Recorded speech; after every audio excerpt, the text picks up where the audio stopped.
Greg Collins, Substitute Teachers Lounge, December 19th, 2023. For the most part, all of us have finished substitute teaching for the calendar year 2023. And you know as well as I did, we went in this last week or so and we walked into the room, and a lot of times we would see a note from the teacher we were subbing for that said, just show them a movie today. Here's Elf. They're going to love it. Well, I hate it. And before you say bah humbug, I'm hoping by the end of this episode, you'll be saying just the opposite about me.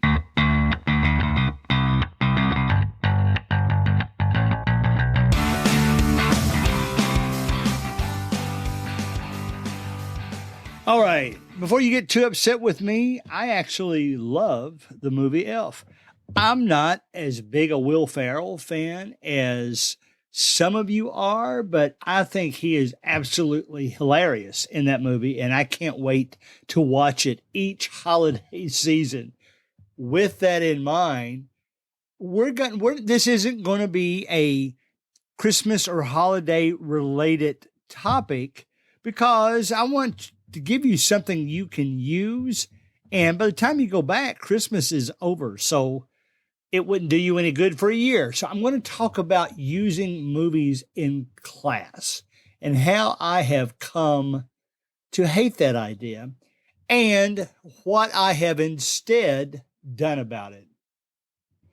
You know, my perspective is probably a little bit different than yours. I'm still going to guess that the majority of you are in the teaching profession or the teaching career plan, pathway, whatever.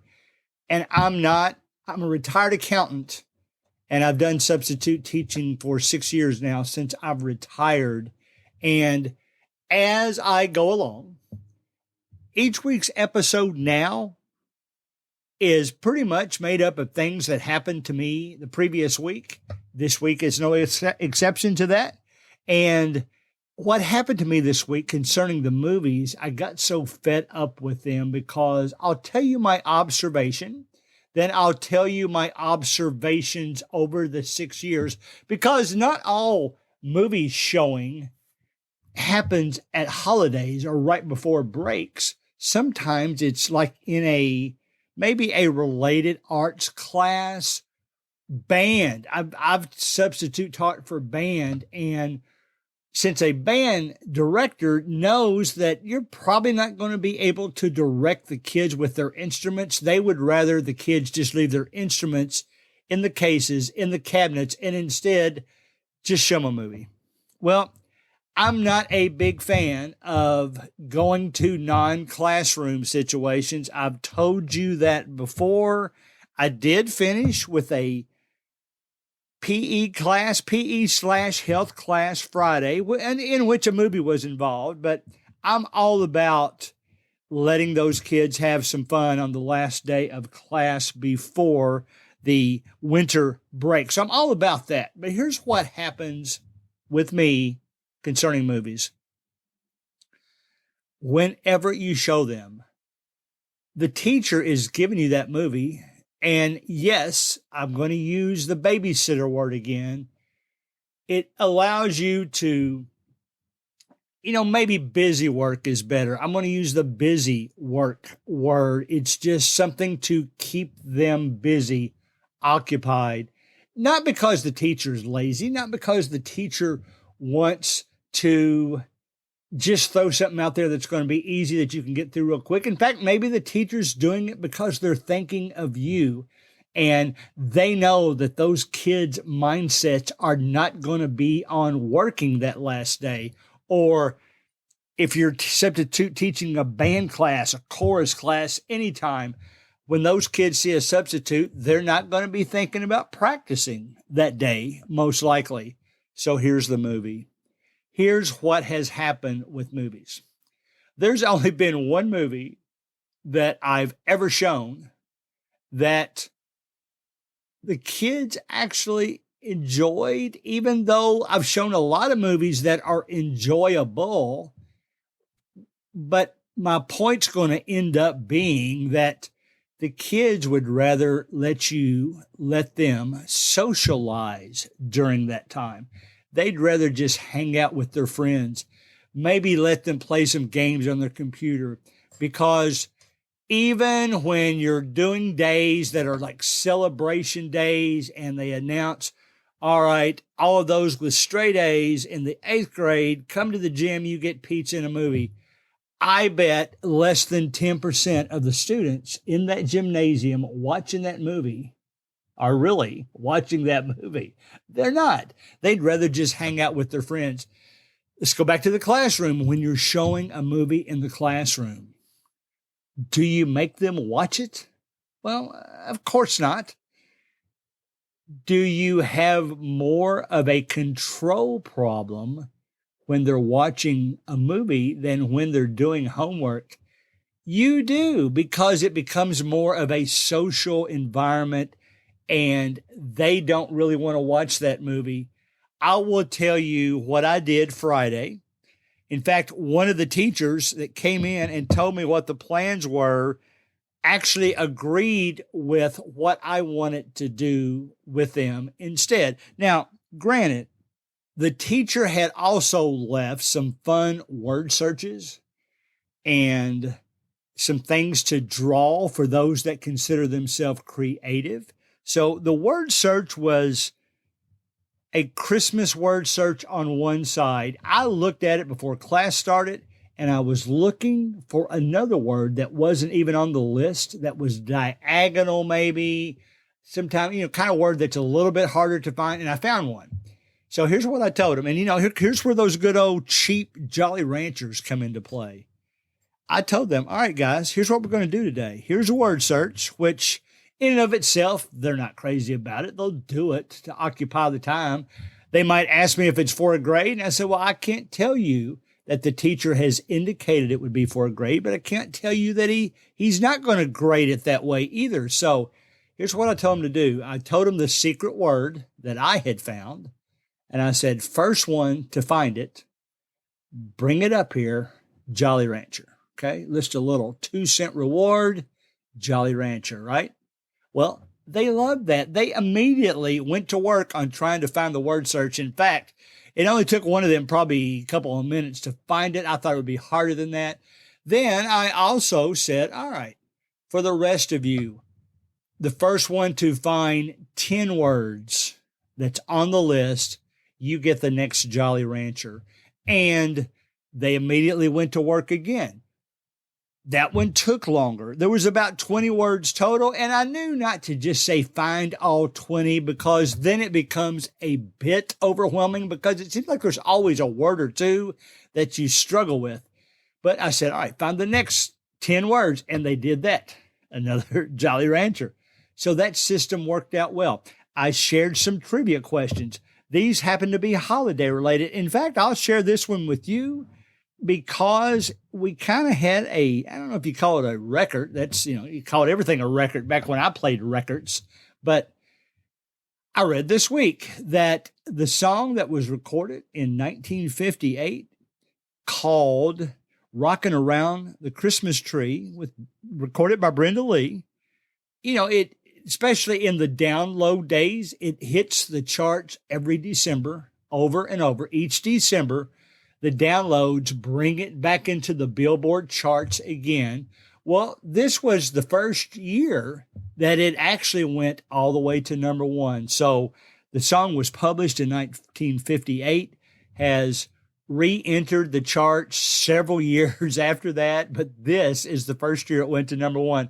Now, the Mariah Carey song, All I Want for Christmas Is You, goes up to number one quite often each December. So that was an interesting trivia question. I asked that for another Jolly Rancher. So here's what I'm saying about, I don't dislike movies, but the only movie I ever showed the kids that they liked, and I probably wasn't supposed to show it, it was when I was a full-time sub. It was a Godzilla. It was a new Godzilla movie. I don't remember the name of it. That one actually held their attention. I did watch it before I showed it to them to make sure I didn't think it was too bad. There wasn't any bad language. There wasn't any, there was violence from a standpoint of monsters fighting, but there wasn't really any blood type situation. So I showed it. Nobody ever said anything about it. The principal never said anything to me. I guess I thought that was one of those I was just going to choose to ask for forgiveness instead of permission. It's the only movie I've ever seen that worked. Movies that are great, movies that kids love, movies that kids say they love. They don't want you to show them that movie when they could be hanging out doing things with their friends in that classroom. So here's what I would say. When you're given a movie to watch, now, obviously, I am not talking about educational movies or even YouTube series, maybe off the History Channel that a teacher wants you to show. That's different. I'm talking about entertainment type movies. I think last year, the one that the band director had me show was Christmas Chronicles. I actually like that one. I hadn't seen that one before. We showed that. And my preference now, though, would it be if I've got an alternative, I'm going to use a more entertaining alternative, something that they could actually compete with and have fun. Life's not always a competition, but with me, I love competition. They love competition. They like it when even when I teach math class, if I have two of them go up to the board at a time and give them a problem to solve, they like that kind of stuff. In fact, I will tell you this next week, I'm going to try to record an Instagram, same account as this, Substitute Teachers Lounge, a video this week. So be watching for that. It's math related, but it's more just something to do to have fun in class. So if you've got an option, I will tell you this, my observation over the last 6 years is that kids aren't that crazy about movies. In fact, if it's a dark environment because you have to turn some of the lights off for the movie, then you're worried about if you can see behavior problems. Even if you can see things that shouldn't be going on, problems. I'll just leave that statement just as I said it and let you interpret it any way you want to. It's just harder to keep an eye on things. Maybe some substitute teachers don't care to keep an eye on things. But I dislike showing the movies because I think it makes a much more disorganized classroom environment.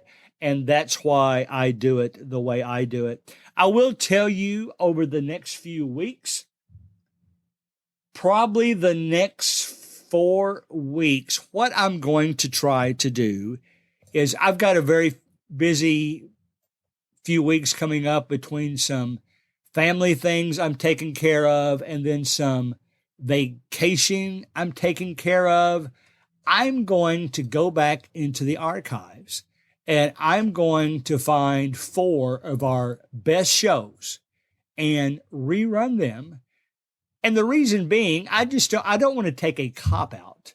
But again, if I don't have much time to record, I don't want to give you a less than effective show either. So I'm going to go back and see what some of the favorite episodes. I know how many listeners we've gained on this podcast in the last, say, 2.5 years, but the podcast has been going for over 4 years.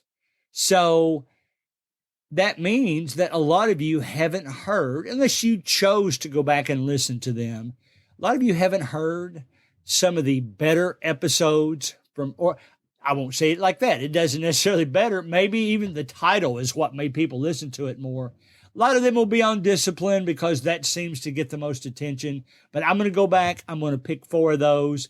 We're going to replay those over the next 4 weeks. I will do some type of short introduction at the beginning of each one, just to let everybody know what's going on, because I'm sure there will be some references that might be in there that makes it obvious that this wasn't recorded recently, but I want you to be able to handle certain disciplinary issues.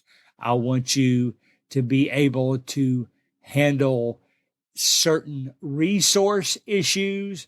And those are a lot of the topics that seem to come up from time to time. So that's what we'll play over the next 4 weeks. So enjoy the holidays. We're probably back at it the first week of January. I've got 2 basketball games to attend that week. I've got volleyball to referee, middle school volleyball to referee that week. I've got substitute teaching that week, and then vacation afterwards. So busy few weeks coming up. So enjoy the holidays, and I'll see you again next year.